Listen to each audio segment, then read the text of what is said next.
প্ৰিয় শিল্পীজনক হেৰুৱাই শোকত মিয়মান হৈ পৰিছে প্ৰতিজন অসমবাসী। সমগ্ৰ অসমবাসীক কন্দুৱাই এক অজানা দেশলৈ গুচি গ'ল আমাৰ সকলোৰে প্ৰিয় জুবিন গাৰ্গ।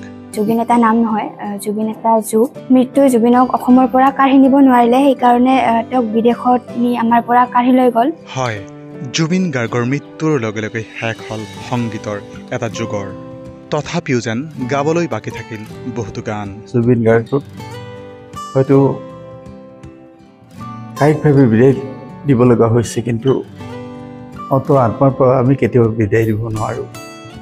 ৰাজ্যখনৰ অন্যান্য প্ৰান্তৰ লগতে বঙাইগাঁও জিলাৰ মানিকপুৰতো মানিকপুৰৰ এক অগ্ৰণী সাংস্কৃতিক অনুষ্ঠান আকাশ গোষ্ঠীয়ে আজি মানিকপুৰ গাঁও পঞ্চায়তৰ প্ৰেক্ষাগৃহত অনুষ্টুপীয়াকৈ আয়োজন কৰিলে লুইত কণ্ঠৰ সোঁৱৰণত এক শ্ৰদ্ধাঞ্জলি অনুষ্ঠান।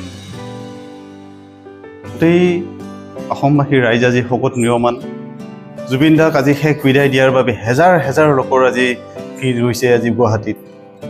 হয়, লুইত কণ্ঠৰ এই মহাপ্ৰয়াণত যেন এক প্ৰকাৰ স্তব্ধ হৈ পৰিছে আমাৰ ৰাজ্য অসম। এই শ্ৰদ্ধাঞ্জলি অনুষ্ঠানৰ জৰিয়তে আমি জুবিন দাক আমি শ্ৰদ্ধাঞ্জলি জ্ঞাপন কৰিছোঁ আৰু নিজৰ নিজৰ সৃষ্টিকৰ্তাক আমি প্ৰাৰ্থনা জনাইছোঁ যাতে জুবিন দাৰ যি আত্মা সদগতি লাভ কৰে। জুবিন দাৰ যাতে আমাৰ শাৰীৰিকভাৱে আমাৰ নাথাকিলেও তেখেতে যাতে এটা ছাৰ দৰে ডাৱৰৰ দৰে সদায় আকাশত আমাৰ ওপৰত থাকিব। আজি আমি মানিকপুৰ গাঁও পঞ্চায়তৰ প্ৰেক্ষাগৃহত আকাশ গোষ্ঠীৰ উদ্যোগত আমি আমাৰ শিল্পী তথা তেখেতৰ বহুৰঙী, তেখেতৰ অভিনয়, তেখেতৰ গায়ক বা তেখেত আমাৰ গীতিকাৰ, তেখেত আমাৰ মাজৰ পৰা নহা হৈ গৈছে। তেখেতৰ আত্মাৰ সদগতি কামনা কৰিছোঁ আৰু আমি সঁচাকৈ মৰ্মাহত হৈছোঁ।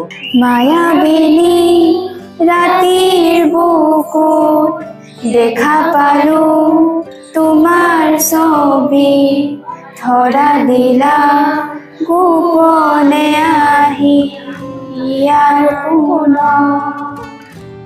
প্ৰতি শৰতৰ প্ৰভাতী ফুলে ক'ব তোমাকেই মোৰ কথা, প্ৰতি মেঘালী নিশা জোনে দিব তোমাকেই মোৰ বেথা।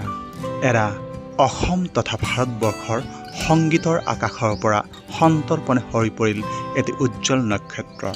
এটা যুগৰ শেষ হ'ল, এটা গানৰ শেষ হ'ল। আমাৰ নিউজ টাইম 3 পৰিয়ালবৰ্গৰ ফালৰ পৰাও এইজন ক্ষণ জন্মা শিল্পীলৈ যাচিলোঁ অশ্ৰুসিক্ত শ্ৰদ্ধাঞ্জলি।